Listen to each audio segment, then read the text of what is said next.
All right. Good morning. Shit. Get settled in here. I just finished my coffee. Um, Hope everything is set up. I look like crap because I basically just woke up not that long ago, but that's all right. I wanted to get this. We we have a lot of issues here in the U.S. and you know, looking at this whole Minnesota fraud scandal with the Smalleys and what's been going on there. I've been thinking a lot about some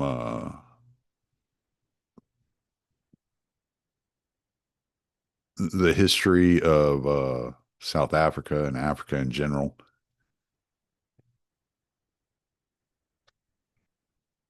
and what that means to us in the US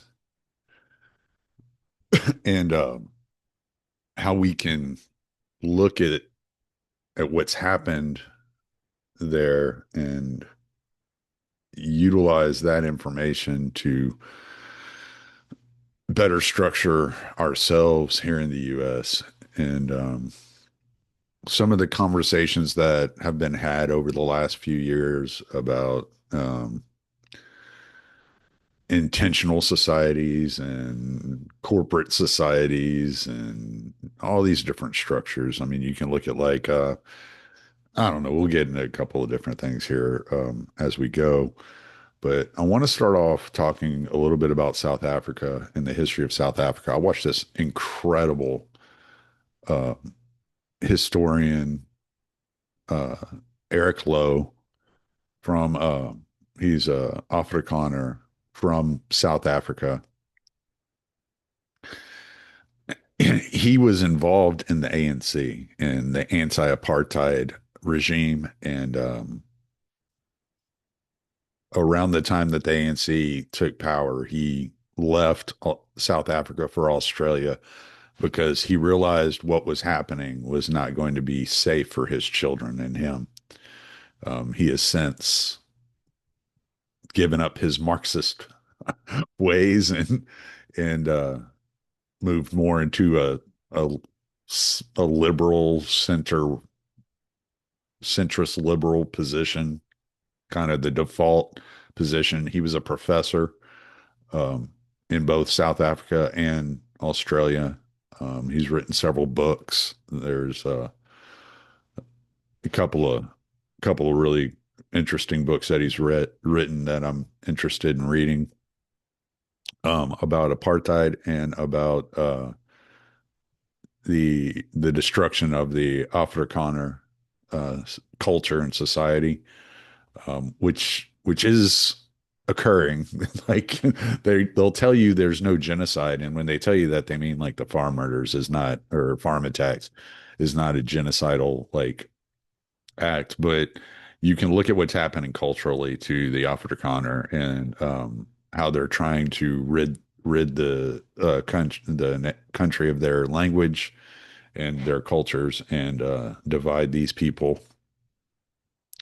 Trump's kind of playing into their hands by offering refugee status, but I'm not against the refugee status. I think it's kind of a double-sided. It's difficult. Um, because if you take all the Afrikaners out of um South Africa and you bring them to the US, they're hardworking, faith-driven people um that are exceptional. They're really interesting people. They're so much fun to be around. Um, but there's a real possibility that they lose their culture coming coming to America. And I know there are attempts for um, these communities to stay in touch with each other after coming to America.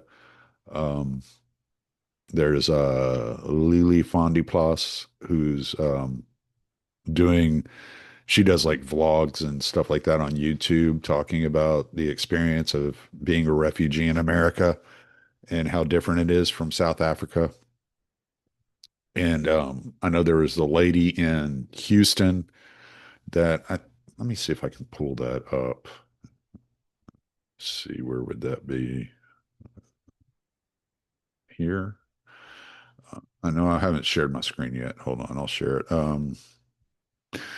There's a lady in Houston that has made attempts to make Afrikaans an accredited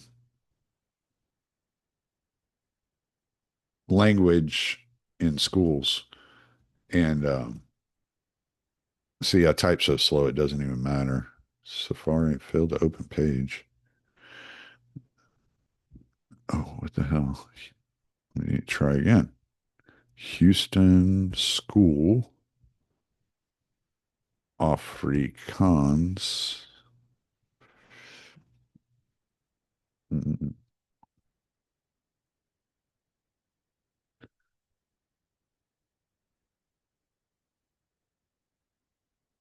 see. In Houston, you won't typically find Afrikaans taught as a standard language in public schools, as it's a language from South Africa. However, some international schools, like the Auti International School, focus on languages like French or offer IB programs. Um, mm, Sharpstown, Afrikaans teachers, tutors, schools. Anyway, I heard there was an Afrikaner lady that was pushing for Afrikaans to be taught in school.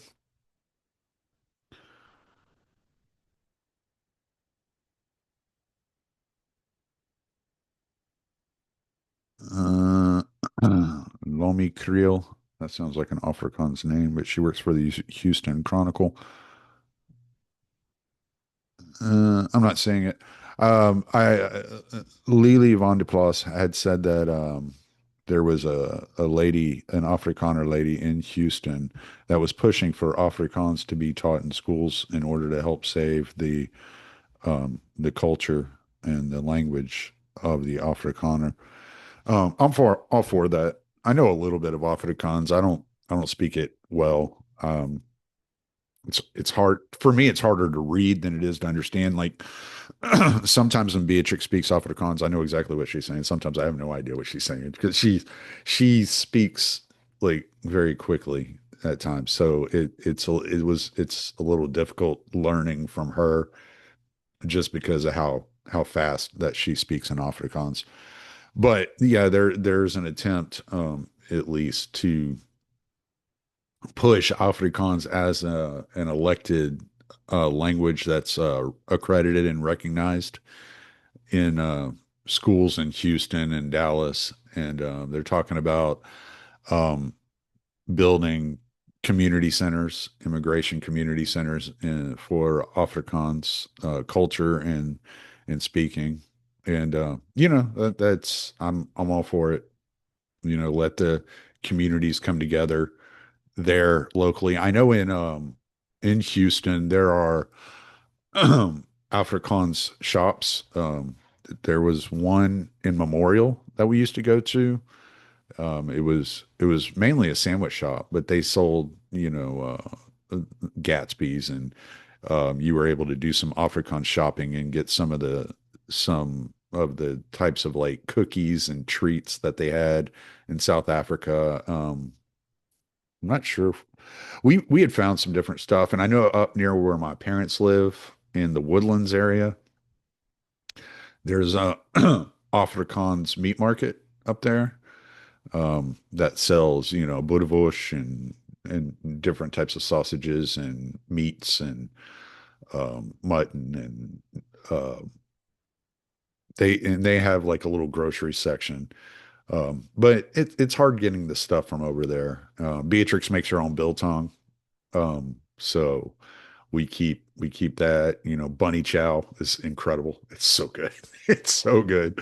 Um, and and so we do everything we can to to keep that alive, as best as we can, just on our end. Um, but yeah, I think it's really smart if you're going to be bringing these refugees in from South Africa. Um, I wouldn't say assimilation is going to be that difficult. I mean,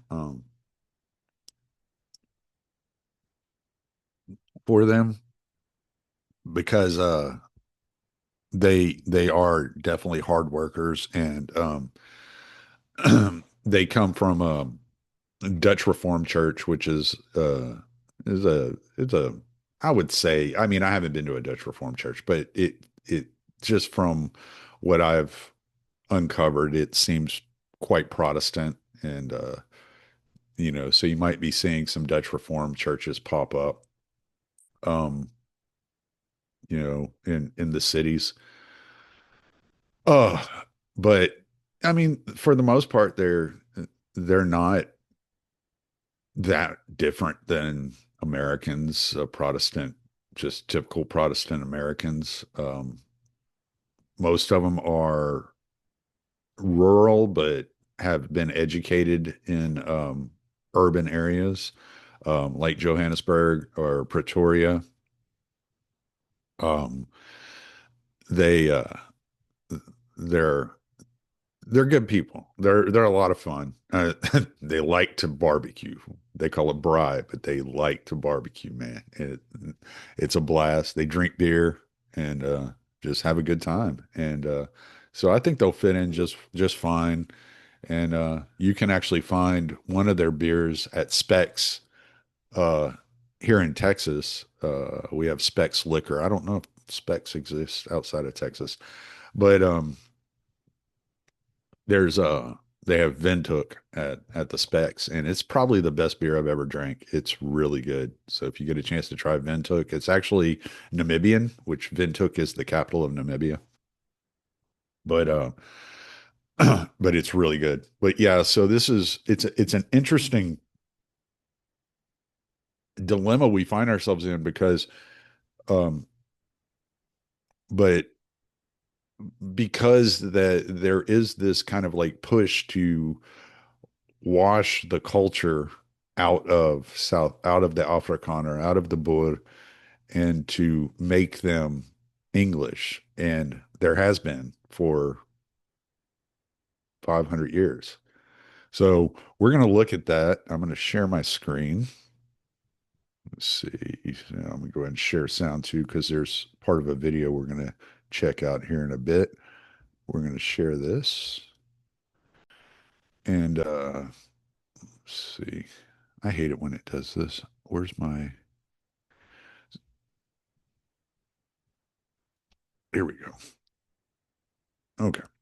So this is South Africa in, let's say, this early 1700s. You look down here, you see Cape Town down at the left hand corner.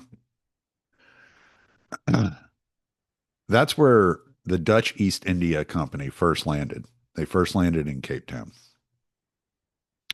The Dutch East India Company was shipping goods and materials around the the Cape of Good Hope. So they were coming down through the Southern Pacific, down around into the Indian Ocean over here. Cape Town originally started as an Indonesian colony. It was the Indonesian branch of the Dutch East India Company that had set this up. The Dutch were the main workers of um, for the Dutch East India Company, but uh, they did have slaves that were both Indian and Indonesian. When the Dutch East India Company set up here in Cape Town, this western portion from Kimberley down to Cape Town, this western portion was inhabited. Well, it wasn't really inhabited. There was a nomadic tribe of people that traveled around this western section. So this German Southwest Africa, this is where Namibia is. This is where Botswana is, right up in here, or yeah, right up in here. This Transvaal or the South African Republic is now known as Gauteng. This is where Pretoria, Johannesburg is. This is Natal from, I think it's about here down here is all one area now known as KwaZulu Natal. This area here was known as Zululand. This is Durban was a major port. You got the Orange Free State. Okay, so what happened was the Dutch East India Company set up a little trade market here, and they had their little trade center here in Cape Town, and they allowed some of the Dutch to become farmers to grow crops for the sailors, the people that were taking the goods around into Indonesia. So they would pit stop here in Cape Town, hang out for a few days, drink in the colony, eat the food, hang out, resupply, and then they would continue on their way around into the Indian Ocean, heading towards Indonesia. The Khoisan were a nomadic tribe in this area from, I'd say, probably like this area right here and down into Cape Town, up from Kimberley down into Cape Town and into Namibia and parts of Botswana. But they were nomadic.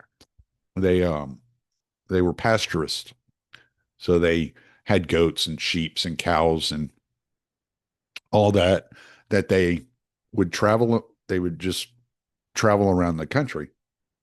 Well, after the Dutch got there, they kind of pushed them away from Cape Town and pushed them a little bit further north because they didn't want to be intermingling because they felt that the Khoisan were were were not advanced enough to be valuable workers and employees because of the way they lived.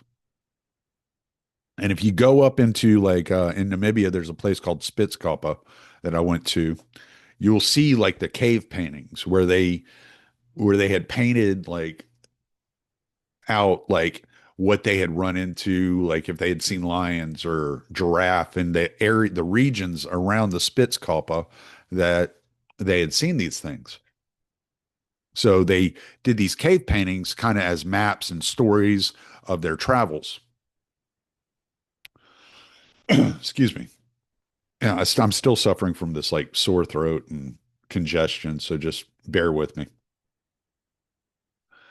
So, but when the Dutch landed and they had the Indians and the Indonesians, the slaves working in Cape Town as their lower skilled workers, loading the ships, taking care of the amenities, cooking, et cetera, et cetera.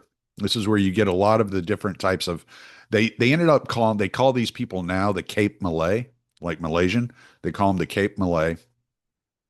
A lot of the food is influenced by Indonesia and India, which is where you would get like a bunny chow or a baboiti is more of an Indonesian. They call it Malay food, but it was more of an Indonesian style food. And so the Dutch came, and much like the settlers in the U.S., they brought smallpox, and so smallpox destroyed the Khoisan. And so the Khoisan came in, and the Dutch felt so sorry for them. They brought them into Cape Town, into that settlement, and took care of them. Their tribal leaders had been wiped out. Many of the Khoisan tribe had been wiped out. It was already a small nomadic tribe that was kind of sparse and kind of separated. The Khoisan then began to marry and intermingle with the Indians and the Indonesians, and this is where you get the Cape Coloreds, which is in South Africa. Colored is its own race. It's a different type of people. The Khoisan were not like what you would consider like a black, um, uh, African. They look more Asian. Their skin's more caramel. They look more Asian. Um, and they're very interesting people. Beatrix loves the coloreds, which is basically what you hear. Now, when we were in Namibia, the gentleman that had helped us with our rental truck, he was Khoisan, and my father-in-law and him got along so well. They speak Afrikaans. They because they intermingled in Cape Town on the settlement, they kind of became part of the Afrikaner tradition, but they kind of have that they have their own culture and their kind of own way of doing things, but they intermingle really well with the Afrikaans speaking Afrikaner because and they began to speak Afrikaans. Well, during this period when the Boer began to farm this region, excuse me, they they wanted the Dutch East India Company were trying to limit the amount of settlers. But the Dutch so loved the land and so loved the region that they wanted to begin setting up settlements. The Huguenot French Huguenots began to come down and settle in this area. So the Dutch began to intermarry with the Huguenots. This is where what we know today as Afrikaners comes from. It's the intermarrying of the French and the Dutch, which is very interesting to find out because, like, one of the things I had told Beatrix whenever I first met her was like, like maybe it's Dutch that you're speaking. Maybe Afrikaans is a derivative of Dutch, but it sounds a lot like French. Well, the Huguenots were, they spoke like basically like Flemish. And Flemish is kind of like an intermingling of Dutch and French, and the language just kind of intermingled. They created their own language, Flemish. Well, this is what happened in South Africa. The Huguenots and the Dutch intermarried, and you created Afrikaans, which is why Afrikaans is very similar. It's much more similar to Flemish than it is to Dutch nowadays. Even though I think Beatrix has told me that she can understand Dutch for the most part if she does get in a situation where she has to talk to somebody who's from the Netherlands and speaks Dutch. So this all started around 1650, right? Um, just for a point of reference, Eric Lowe, the professor that I was talking about earlier, his family came into Cape Town in 1658. So the Afrikaner or the Boer, however you want to say it, began to settle up. Well, they created what is known as the Boer Republic, which was Transvaal and the Orange Free State. These were the Boer republics. Then you had Natal, you had Zululand, and then you had now what's known as the Western Cape, which is like this area right here, and then the Eastern Cape, which is like this area here, where East London. I think Port Elizabeth is in the Eastern Cape. A lot of people have heard of Port Elizabeth. Durban is in Natal, north of the Eastern Cape. Cape Town is in the Western Cape. So in the 1700s, the British began to come in and they wanted to settle this. They had been traveling, they had been, setting up their colonies and empire all through Africa. So they began to come in. Well, they wanted to anglicize the Dutch. The Dutch wanted no part of it. So what they began to do is they began to travel into these regions and they go into Natal and they find uh, an Afrikaner settlement in Natal and they wanted to control all the ports. So that they wanted to control Cape Town, East London, Port Elizabeth, and Durban. They wanted to control all the ports in the coast of South Africa. So instead of fighting, the Dutch just went back into the Orange Free State, Transvaal and they started migrating up into Rhodesia, which is now Zimbabwe. They also went, then you had the German settlements in the west in Namibia. They began to the Boer began to travel through Botswana into Namibia as well. So you get this kind of intermingling of the German and Afrikaans over here. You have the English down in this region. And by this time, they had taken over Zululand, Natal, all through the Cape of Good Hope. And the Afrikaner was basically just these two Boer republics. The English then began to bring in black labor. So when they took over Natal and Zululand, they had the Xhosa and the Zulu, who were warring tribes up in here. So the British were like, well, this is our land now. We defeated you guys in battle. So what we're going to do is we're going to charge you taxes. Well, these tribes had no idea what currency was. That's not the way that they went about living their lives. So the British forced them into slave labor, basically, and charged them taxes on the money that they were paid in order to control them. So they began to move the Xhosa down into the Cape of Good Hope and the Zulu into Natal. And this was, I don't know, getting close to the 1800s. Well, in the meantime, up in this area, Transvaal, near Johannesburg, the Afrikaner had discovered diamonds and gold.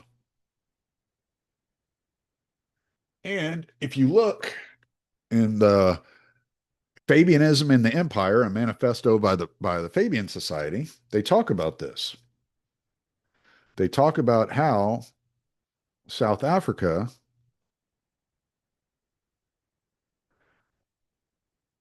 the problem is still more complicated than in India, for in it neither democracy nor bureaucracy will serve alone, however modified. We are confronted there with colonies demanding democratic institutions in the midst of native races who must be protected despotically by the empire or abandoned to slavery and extermination. And it is the Conservative Party which has gone to war professedly on behalf of democracy, whilst the anti imperialist liberals have the appearance of supporting the Boer oligarchy against it. What has really happened, however, is that a troublesome and poor territory, which the empire cast off into the hands of a little community of farmer immigrants, has unexpectedly turned out to be a gold reef. This is Johannesburg. And the empire accordingly takes it back again from the farmers. So this was written in 1900. The Second Anglo-Boer War was taking place at this time. It took place between 1899 and 1902.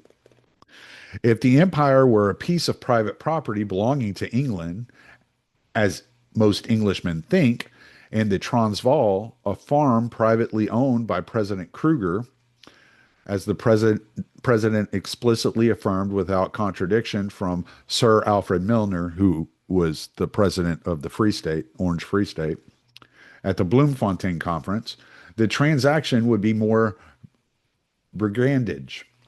And it may be conceded that to citizens and statesmen who are dominated by the morality of private property, the war must be demoralizing if they are on the side of the empire and shocking if they are on the side of the farmers.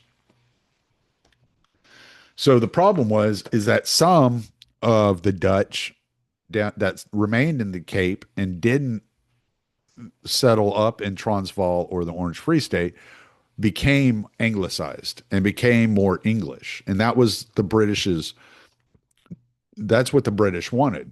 So they were trying to convince the Boer, the Afrikaners, to become Englishmen and to abandon their culture, to abandon their language, and to speak English and just be Englishmen. If you're Englishmen like us, then we'll take care of you. You'll be part of the empire.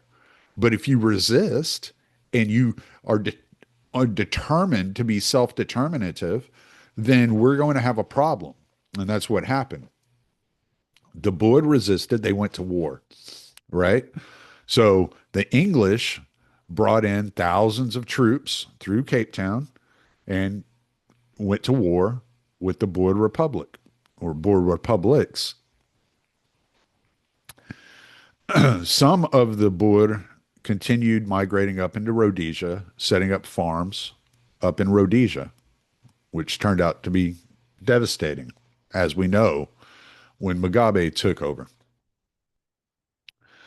A lot of the Boer were taken into concentration camps. This was the first use of concentration camps. They were put into concentration camps um, to be re-educated. Their farms were burned. Their wives were and children were murdered. They were eventually released on basically like a work program to be slave labor for the empire. But the Englishmen always had this issue, like especially like Cecil Rhodes, who came in and he developed the economy of South Africa as part of the British Empire. The problem was they looked like them, and they looked at these African tribes as one people, and the coloreds and Indians and Indonesians as another people, and the Boer as their people. So they were trying to intermingle the Boer with the British Empire. So they began employing the Boer in the mines around Johannesburg specifically. Once let out of the concentration camps, many of the Boer men went to Pretoria and Johannesburg because that was the center of the economy of South Africa. That was the only place to work, finance, earn money, and all of that. Well, in this process, they had been bringing in the Zulu and the Xhosa and several of the other tribes that had migrated from the north of Africa. So just to give you an idea about that, what was happening when the Dutch settled in Cape Town, the only people in this area were the Khoisan. At simultaneously from the area between Cameroon and Nigeria, the black Africans were settling down along the east and the west.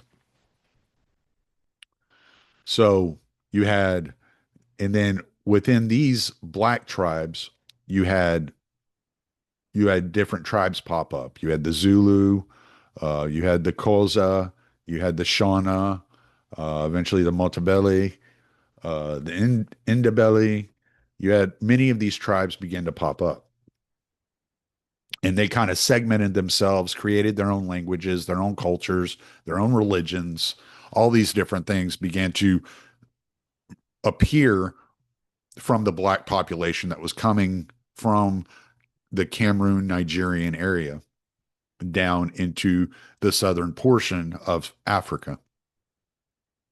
So in about 1750, these tribes met. The Afrikaners were settling, going north and east in settlements, and the black Africans, the Xhosa specifically, were coming down south and towards the west.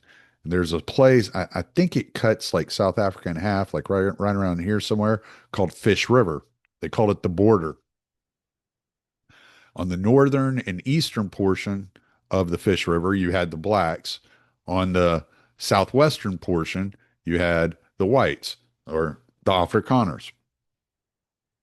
They met there in the 17, I think it was 1750s, and they had a war, and they warred against each other for several, like damn near 100 years as the Boer began to continue to farm and move up through here.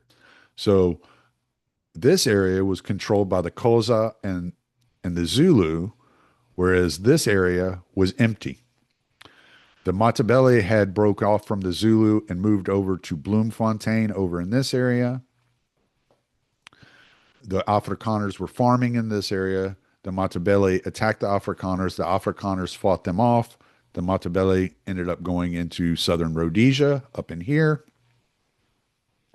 and they were eventually slaughtered by Mugabe, who was Shona, because they had conducted war against the Shona years before. As you see, these tribal relations continue into all the way up to today.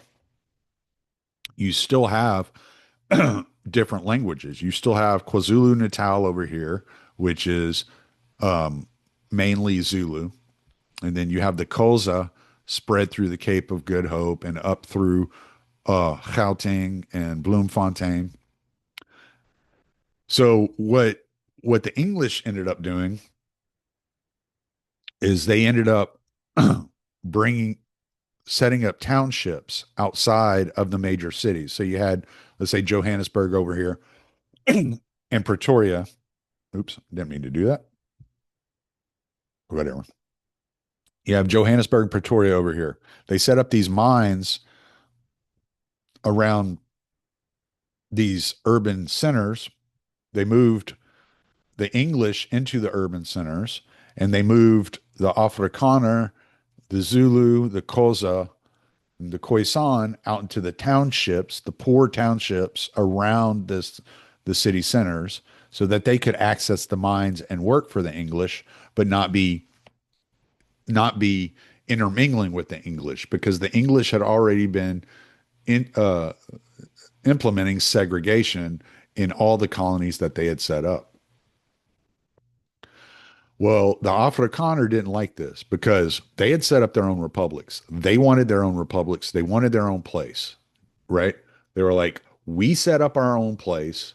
We very rarely intermingled with these people. We didn't talk to these people. They were warring against us. They would attack our farms. So they had set up what came to be known as the commandos, which were like, um, imagine like a neighborhood watch kind of deal, where they would help each other and assist each other if their farms were attacked by these tribes, mainly the Zulu and the Xhosa. I mean, you had the Sutu, which you ended up, part of them ended up down here in if you look at South Africa, there's this little landlocked country called Lesotho, which is like a mountainous region where the Sutu had fled from the Zulu into the mountains and set up their own tribal area, and it's still recognized today as its own nation. So they had intermingled with all of these different tribes, and because the English just looked at them as cheap black labor, they didn't differentiate whether you were Xhosa, Sutu, Zulu, Indabele, Matabele. It didn't matter to the English. They were like, it doesn't matter. You're cheap black labor, and you're going to go work in the mines. The Afrikaner, wanting its own place, put in petition to the English to be separated because they saw that the English were separated from the black tribes, but the Afrikaner was forced to live amongst them. And they were like, we don't intermingle with these cultures. We don't understand these cultures. There was theft and murder and rape and all kinds of things happening in the townships. And the Afrikaner was like, this isn't how we live our lives. We don't want to live like this. So then the English began to set up partitions for the Afrikaners to separate the Afrikaners from the Zulu, the Xhosa, the Sutu, etc. The Afrikaner eventually worked their way into management positions to where they were controlling the mines. The blacks were working for them. This was going on for hundreds of years. I mean, you're talking about the discovery of gold in like the 1800s. The Anglo-Boer War took place, ended in 1902. The Boer were impoverished, were basically a slave class forced out into these townships, um, convinced the English to, or not 1902, I think it was 1910 actually, because in 1911 they actually got division between the Afrikaner and the black tribes because of the living conditions that the Afrikaner were not used to. Eventually, they worked their way up into management positions and higher authority within the mining community. So now you're looking at the 30s whenever they start conceiving of apartheid. And in the 40s, I think it was 48, somewhere around 40, I think it was 48, they actually, apartheid come into, became law within South Africa. The, uh, the English had one idea of what apartheid would be. The Afrikaner had another idea of what apartheid would be. The English looked at apartheid as segregation, as you would have seen in the U.S. Right, black water fountains, white water fountains, black entryways, white entryways, black townships, white suburbs. That's kind of how the English viewed apartheid. The the Afrikaner, on the other hand, they had a completely different idea of what this was. The Afrikaner believed that apartheid was to reestablish the Boer republics and the Zululand, uh, uh, the Xhosa territory, Lesotho, et cetera, et cetera. So it was going to be, from what I understand, it was to be somewhere between 11 to 13 different nations, and that they would work together, that the Afrikaner would continue to allow the Zulu and the Xhosa and the Sutu and the Ndebele to all work within the Boer republics in the mines to earn income, to increase their lot in life, and to better themselves economically, but they would not live amongst each other. They would live in their own separate nations and just work, you know, together in the mining communities and the different uh, operations that were being set up in South Africa. That was the ultimate goal. Obviously, that did not work out.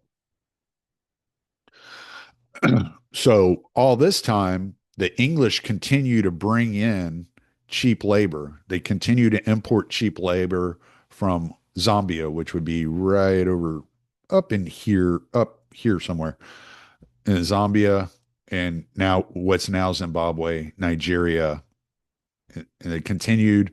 Then you had Mozambique, which set up right in this area over here, and they just continued to import all this cheap labor into South Africa.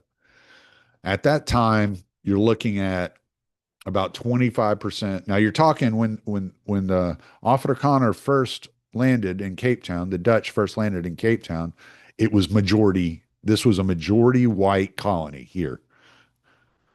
By the time the English had their way and the 1940s rolled around, it was 25% white, 75% black, Indian, Indonesian, um, colored at that time. So they had gone from being the majority from when they settled to the minority once the English had set up the nation of South Africa. And that's like when you look at the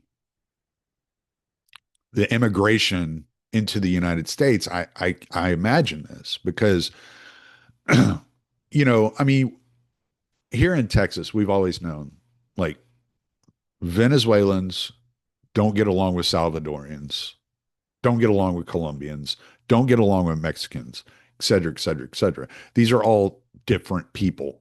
They're not the same person, right? When you start, if you call a Salvadorian a Mexican, they're gonna get mad at you. They're like, I'm not fucking Mexican, I'm Salvadorian, right? This was kind of like the what they were dealing with in Africa, in South Africa specifically, but all of Africa, setting up all these borders, coming and colonizing and setting up these borders. They were setting these borders up around several tribes. Like you have 54 black countries, but each one of those countries has like 40 different tribes living within the borders of those nations. Well, the Europeans didn't understand the tribal aspect of what was going on.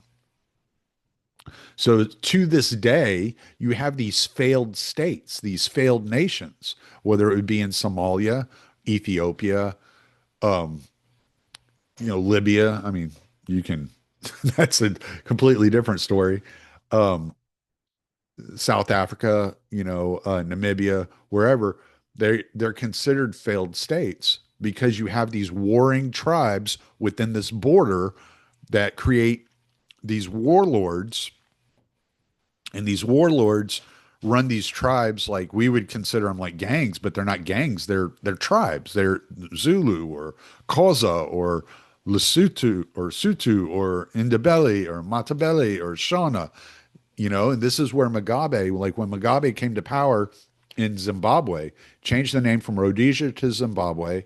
And then the first thing he did is he went to war with the Matabele, and there was a genocide in Rhodesia. And there were mass graves, or Rwanda, when there was the genocide in Rwanda with the guys running down the street with machetes, hacking people up. It was warring tribes. It was tribes warring against each other. And Europeans didn't understand the tribal nature and the tribal aspect of the African continent and how it had divided itself. And so we come in and we draw these lines. You see this in the Middle East, right? Where you got the Kurds on the border of Syria, Turkey, like Iraq, and you're like, why isn't there like a Kurdish nation? Like, why do we have to keep going in and protecting the Kurds? Why can't the Kurds have their own spot, right? And this is what was set up for the Jews in Israel was this is your place, right? And this is what Americans are asking for in America. Like, no, this is America. This is our place.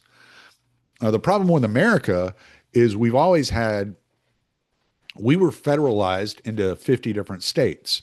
And those 50 different states had distinct cultures within those states. Louisiana and the Creole Cajun culture of Louisiana is not the same as North Dakota. It doesn't mean we can't intermingle and do business together, but we don't really live amongst each other, not for long periods of time. Somebody from North Dakota might move to Louisiana for work and stay there for a while and then move back to North Dakota or go to Minnesota or go to a place that's more suitable for their culture. Louisiana intermingles very well with Southeast Texas or Mississippi, right? It's because like we have similarities in our culture. We kind of overlap in many different ways. Like I was born in Louisiana, but I basically grew up in Texas, right? And I can go back to Louisiana and intermingle with like anyone from New Orleans to Lake Charles with no issue and have no problems. I feel right at home. I have a blast. These are my people. I understand these people, you know? But if you get me out into Indiana, right, and I ask for a glass of sweet tea, they'll look at me like I'm cross-eyed, like I got a dick growing out of my forehead. It's not the same thing. It's not the same place. People are tribal. And what they've done in the United States by moving communities around, destroying the entire internal tribal development of people and turning it into one large nation, they've created division and hate and spite towards each other. A Californian isn't a Texan. You'll see it when you drive into Texas from the West. It'll be like, leave your politics in California. You like, we don't want your politics here. There will be billboards that say that because we're not the same. We're not the same people. We we are all Americans from the United States of Americans. United States of Americans, United States of America, but we're not the same people. You're Californian, I'm Texan, or I'm Louisianan, you know? And even within those states, you have like separate communities, right? Like somebody from Amarillo is not the exact same as somebody from Houston.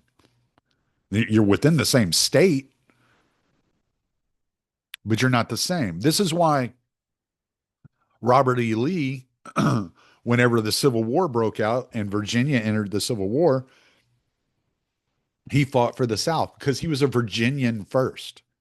He wasn't an American first. He was a Virginian first, right? This is how it's always worked out. And the founders of the United States understood the tribal nature of people. This is why we have troubles with the Somalis. They come from this war-torn tribal culture. And you'll even like if you go look up like Somalis on like TikTok or whatever, they're talking about their tribal feuds. You have these separate Somali like play communities within Minnesota that are talking about old tribal feuds from Somalia because those feuds, those differences, those separations live deep within them. It's deep within their mind. They are not the same. These tribes do not belong intermingling together in that way, not in a forced integration way.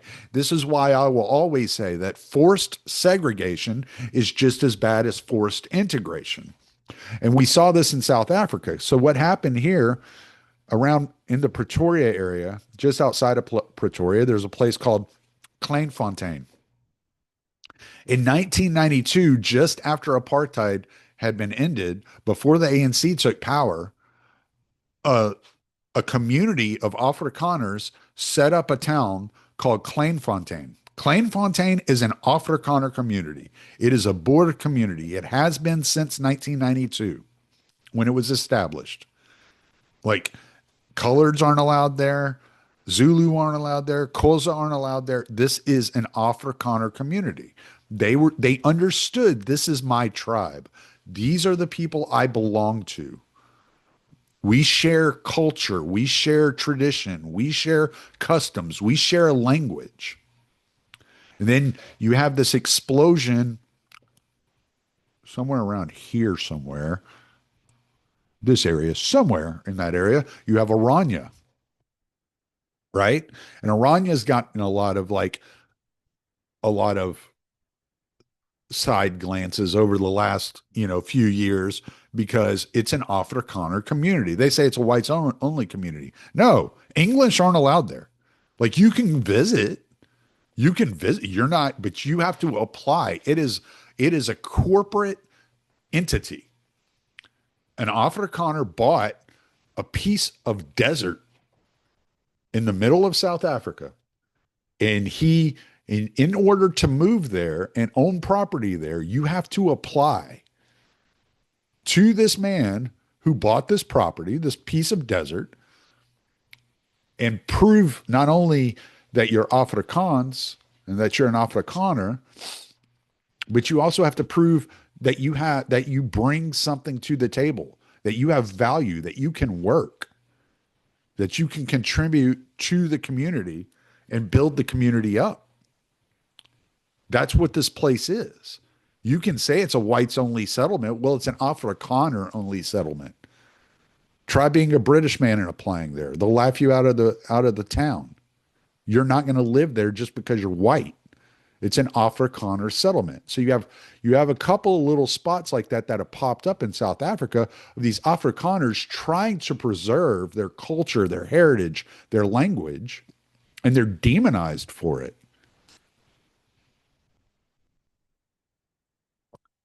And so that's what America's dealing with at this time. You have these Somalis coming in, taking advantage. They have no connection to us, no connection to our system. They don't understand the Western way of life. They see free money and they're just like, fuck it, give it to me. Like I'm looking out for me and my tribe. I'm sending that money back to Mogadishu. I'm not leaving that money here in America. because it's a tribal component built in within these people over thousands and thousands and thousands of years. This is not some racist thing. This is just they have their people. Who are their people? Well, Ilhan Omar talks about it all the time. She is in Congress to represent Somalia. She is not in Congress to represent Americans. She's not American. She doesn't see herself as Americans. This is why Teddy Roosevelt had given that speech on hyphenated Americans. It's unacceptable. We're either one people or we're not. If we have to become one people in some way, shape, or form, is what he was trying to say. It was post, obviously post the Civil War. So this whole idea of the nation as one unit had become huge. This is not the way we were founded. We were founded very tribally. We were set up in separate colonies. We divided ourselves by religion. We divided ourselves by family. We did not like we did not live a Catholic did not live amongst the Protestants. That's just not the way that the world worked at that time because there was an understanding these are my people. These are the people I live amongst. And this is a lot of what's wrong with America now. There's no American identity. There can't be an American identity because America is so diasporic, that such diversity among the nation that then you get these people coming up with these fucked up identities. Well, I'm lesbian, I'm gay, I'm bi, I'm trans, I'm this, I'm that, I'm African American, I'm what was foundational Black American, I'm they're like we don't even identify each other as the same. And no one says I'm Texan anymore. Texan isn't an identity anymore. No one says I'm Alaskan, I'm Hawaiian. Well, you'll hear Hawaiian sometimes, but even in New York, whenever the flood of like Italians and Irish and Germans were coming over through New York in the 1800s, they didn't identify as New Yorkians. They identified as Irish or Jewish or German or Italian or Sicilian because that tribal network within our brains triggers it. It's like if you ever go to a foreign country, if you're ever in a foreign country, away from America, away from all the traditions and cultures that you're familiar with, and you run into another American, you immediately click. You may see this person again in America. You may keep in touch, and in America, y'all get together. Suddenly, you just like, why? What was it about this person that I like? This person is boring or rude or whatever. But in that moment, when you're away, when you're completely outside of your normal environment, you see that familiarity as something to cling on to. It's a natural reaction.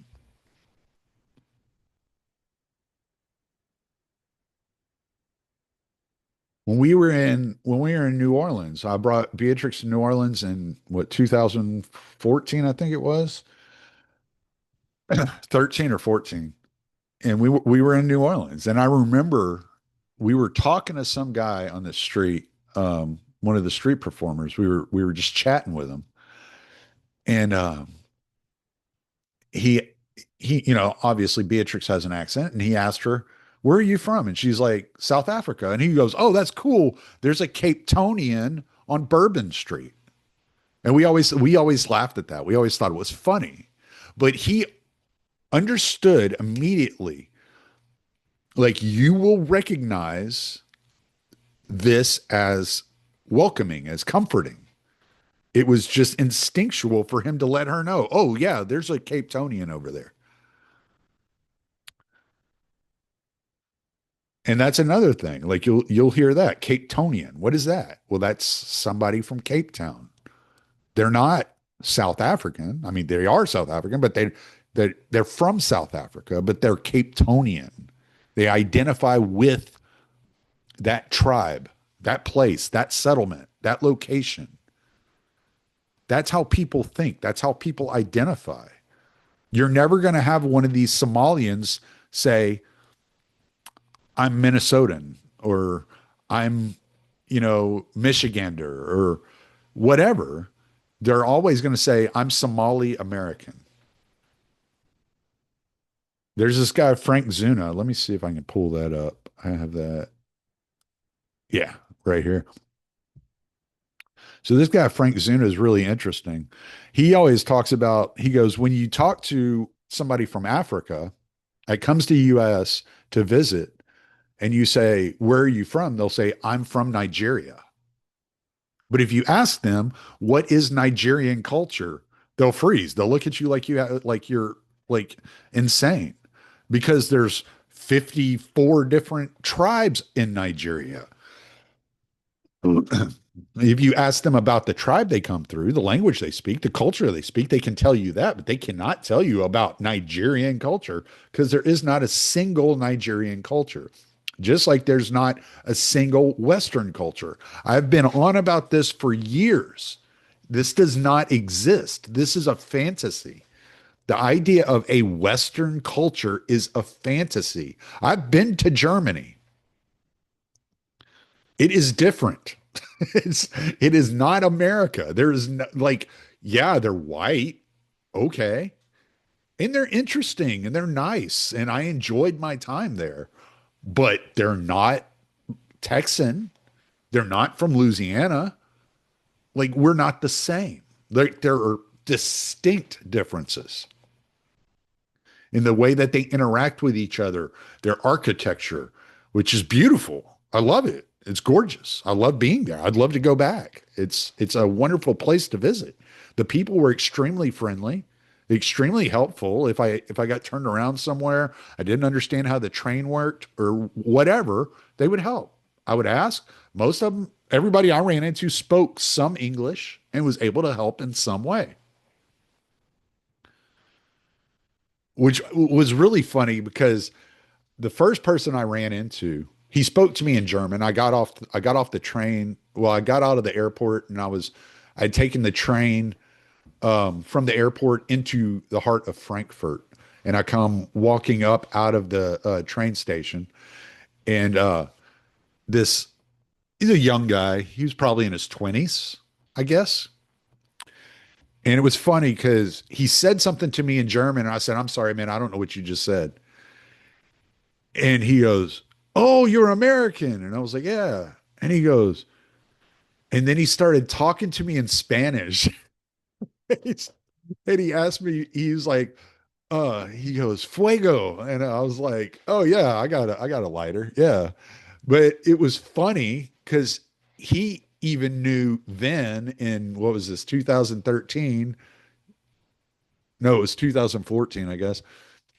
Yeah, it was early 2014. So Beatrix, we went to New Orleans in 2013. Yeah. And so he even knew, he was like, yeah, well, Americans even know Spanish because of the amount of Mexicans and Venezuelans and Salvadorians and Colombians and Cubans and blah, blah, blah, blah, blah that go into America. He like, it was just like he already knew, like there was this intermingling of tribes into our nation. It does not mean we can't work together. It does not mean that we can't get along with each other. But if you go into Chinatown, it is Chinatown. The signs in Chinatown are in Chinese.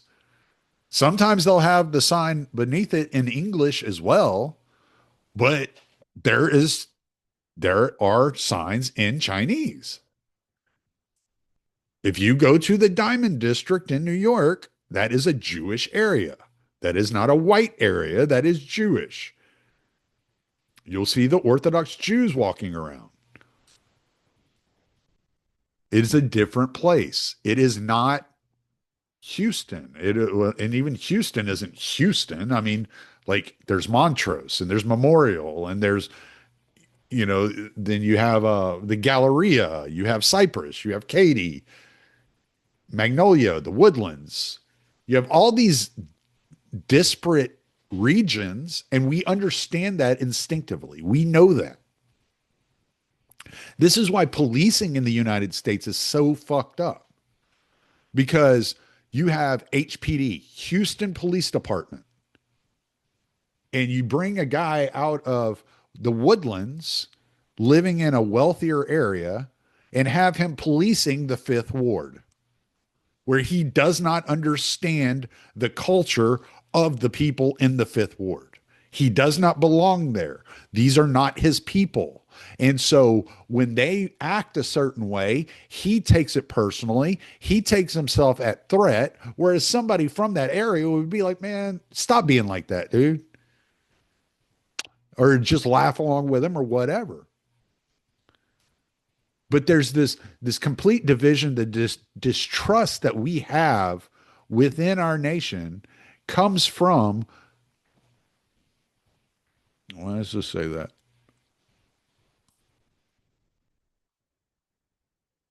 It says it's paused. Move to bottom. I don't know. I hope it's not paused. It says it's paused. I don't know why it would be paused. Last time it said it was paused, it wasn't paused. So I'm going to assume it's not paused because I'm going to play this here in a second. But yeah, you get this issue. These people, they don't know what they're doing. Imagine like taking somebody out of Amarillo, Texas, wearing tight Wranglers and a cowboy hat, and put him in the middle of New York City and tell him to police Queens. He's not going to understand Queens. He's not going to know nothing about Queens. The accent's going to be weird to him. People are going to like I've been to New York and I like the people in New York. I've always enjoyed the people in New York, but things are different. Depending on where you go, there are different cultures, there are different routines, there are different ways of interacting with people. It's like these like like if you meet somebody that is initially from Miami that grew up in Miami, they'll tell you like it's not the same anymore with all these people moving in from New York. It's a different place now. It's not the same place as it was. Like we don't have a people anymore. Our people are dead, are gone. The culture that was Miami in the 80s when Miami Vice was like so popular, it's not that anymore. It's something different now. It is not the same thing. And we all instinctively understand this. We know, like, if we pick up and we move to a new area because we got a new job, the culture of that company is going to be different. The area that we're moving to is going to be different. We're going to have to meet new people. We're going to have to learn new things. We got to learn the area. There are differences. There are like nat. There are differences between people. There are a reason that many cultures live within an extended family, right? And it's not always because it's necessary. Sometimes it's because it's necessary, but a lot of it is to preserve that family unit. We are this. This is what we are. This is like back in the old days. This is our coat of arms. This is who we are. This represents us. This is what we belong to. This is what we believe. This is how we act. This is how we interact. And everybody understands that to some degree. But the liberal mindset wants you to dismiss it and to act like that does not exist, that differences aren't a thing. We're all blank slates, and we can just put whatever we want onto an individual, and all cultures are, you know, equal and et cetera, et cetera, et cetera. And there's no reason that we can't live amongst each other. Well, yeah, there is. There are plenty of reasons we can't live amongst each other. Absolutely plenty of reasons that we cannot live amongst each other.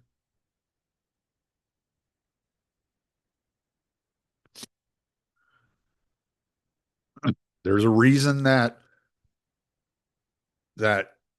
divorces have severe consequences because you're removing the child from a natural culture of identity within a family unit and bringing them into something that is missing a piece of them.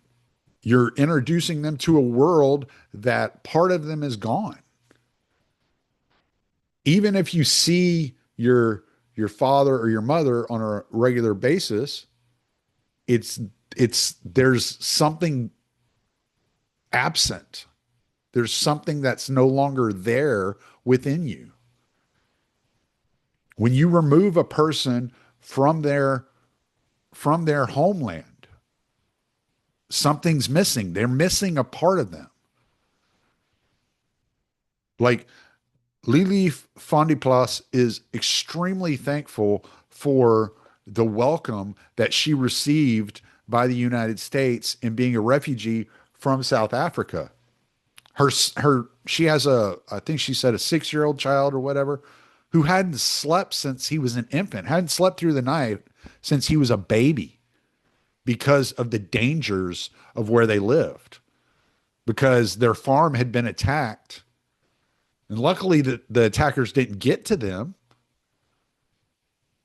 but all their farm workers and everybody was crammed into their farmhouse and not on their own, not in their own houses on the property, but crammed into the main farmhouse because they were so scared of what was going on. And this child hadn't slept since he was like 18 months old or whatever. I can't remember how old she said. And now they're in Dallas and he sleeps through the night. Well, good for that child. I mean, but there's always going to be a part of that child that's missing because that child has been taken away from his land, from his home. And Lily will never feel the same about Dallas as she does about South Africa. You can talk to my mother-in-law. You can talk to my wife. They love that place. Absolutely adore it. I love it. I've been there several, well, not several. I've been there twice. I love it. I think it's so interesting, so much fun. I love the wildlife. The people that I've met are extremely friendly. But I've also gone to nicer areas. I haven't, gone into the townships. I haven't, experienced all the poverty. I mean, I've driven by, but I didn't go in there. I didn't meet the people. I didn't deal with the gangs, you know, because well, it's like if you live in New Orleans, right? If you're a white guy living in New Orleans in on the nicer side, in the nicer areas in New Orleans, you don't go into Algiers. You don't belong there. Like it's understood. When I lived in Katy for what, 20 something years. I didn't go into the fifth ward. I drove through it like for work because I drive truck, but that was in the middle of the day. Nothing was happening. Nobody was out, but I didn't go in there. That wasn't my place. I didn't belong there. Like, and all these things are understood. All these things are naturally understood by people. And we're told because of our liberal sensibilities and we're anti-racist and beyond, you know, division and beyond borders and et cetera, there are no differences. Bullshit, there are no differences. There are plenty of differences. I'm married to somebody from South Africa. There are plenty of differences. Trust me. It doesn't mean it's bad. It doesn't mean it's good, but there are differences. Shit, for the first year my wife lived here at this house. My dad was here. I was driving over the road. My dad lived here while he was getting ready, while my mom and him were looking for a house up in the Magnolia area. They lived in the same house. They couldn't understand each other. They didn't understand a word that was coming out of each other's mouth. They didn't know what they were saying. It was just like, okay. She was speaking English. He was speaking English. They didn't know what they were saying. Like they were completely lost. They were just like, all right, whatever. This person lives here, but I don't know what they're talking about. They're speaking English, but it's not my English. Now they understand each other perfectly fine. They get along great. Like my mom and dad love Beatrix, but I mean, it was an adjustment. There's a difference. There's differences. And we can't pretend like there's not. Anyway, I want to play this because I find this guy so interesting. This was off of a State of the Nation. It's a South African podcast.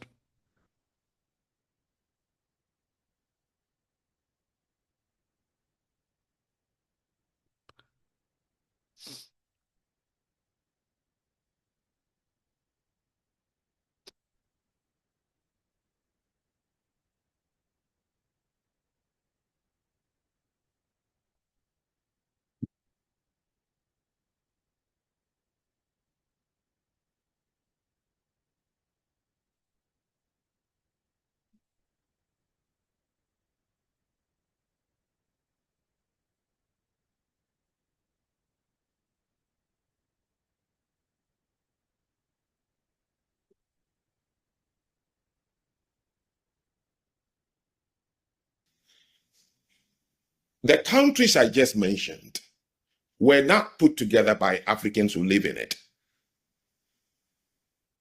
Rhodesia, southern or northern Rhodesia, was not put together by the Africans who live in it. Nigeria was not put together by the tribes that live in it. Ghana was not put together by the tribes that live in it. Benin, Togo, Mali, none of them. So the true independence would have been, you'd have told the Europeans, please go, because we want independence, not from you, but from each other. Because we were independent tribes and you force us together. So you say to the colonizer, please leave because we want independence from each other. So after the colonizer left, the countries should have turned to each other and say, goodbye. Mr. Kosa, you and your people go back to where you were. The Zulus go to where you were, and the rest. That would have been the real independence. All right. So, I mean, he's making that same point that I was just making. We're not all the same. We have different cultures, we have different languages, we have different ways of looking at things, different worldviews, different structures of living, et cetera, et cetera, et cetera. And there's nothing wrong with that. There's absolutely nothing wrong with that. Not everybody has to be intermingled into this single race of human being. Yeah, we're all humans. We all bleed the same. We're all children of God. I get it. I'm not saying that someone's life is less valuable. I'm saying there are some people I don't want to live around. There are some people I don't want to be around. There are some people that I'm directly related to I don't want to be around. I don't have to be part of their nation. I don't have to be part of their tribe. And it's okay. It's okay to say that. It's okay to think that. It's okay to believe that. You have the choice of who you interact with. You have the choice of who you marry. You have the choice of who you date. And you have the choice of where you live and who you live around. And that's okay. When that choice is taken away from you, when your culture is being ripped from you, and this forced integration is being shoved down your throat, it's going to create friction, violence, theft, crime of all sorts. You see it in the grooming gangs in England.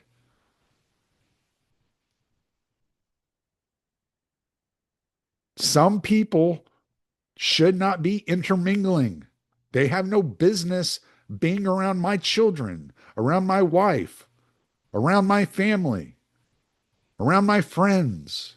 Some people don't belong in certain cultures, and that's okay to say that. You don't have to say that every culture is the same. Obviously, not every culture is the same. If every culture was the same, no one would ever go to war. So we really have to just come to the realization that this liberal bullshit that we've been fed our entire lives, a blank slate, every culture is equal, et cetera, et cetera, et cetera, doesn't work. It hasn't worked. It's not working. And if we choose to segregate not forced segregation, but choose to segregate. We put a wall up around our community. We put a wall up around our house. We put a wall up around our family. We have that right. That is part of freedom. You choose who you integrate with, you choose who you segregate from. That is freedom. What Aranya and Fontaine are doing is freedom. They are expressing their freedom to interact with those people they want to interact with. And we don't have a right to tell them they're wrong doing it. The Japanese have the right to be Japanese. China has the right to be Chinese. Russia has the right to be Russian. England has the right to be English. America has the right to be American. We don't have to accept every third world nation, every culture among our borders. And we have the right to self segregate. And it's irritating that people think that there's something wrong with that. There's nothing wrong with that. That's the way people have lived forever. This global world order where all is utopia and get along is bullshit. And it always has been bullshit.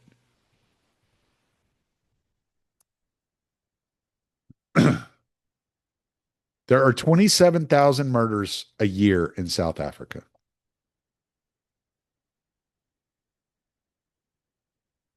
30 some odd years after the end of apartheid. The experiment is failed.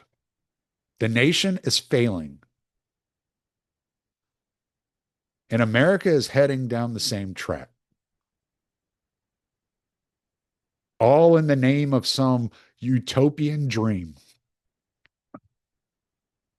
dreamt up by Cecil Rhodes and Fabians and these fucking overeducated rich kids that think life is just a box of chocolates. Well, you never know what you're going to get, but and it may not be exactly what you wanted. So, anyway, that's this episode. I will be reading uh records 16 through 20 of We probably Friday, maybe today, but probably Friday. We'll see. Anyway, y'all have a happy new year.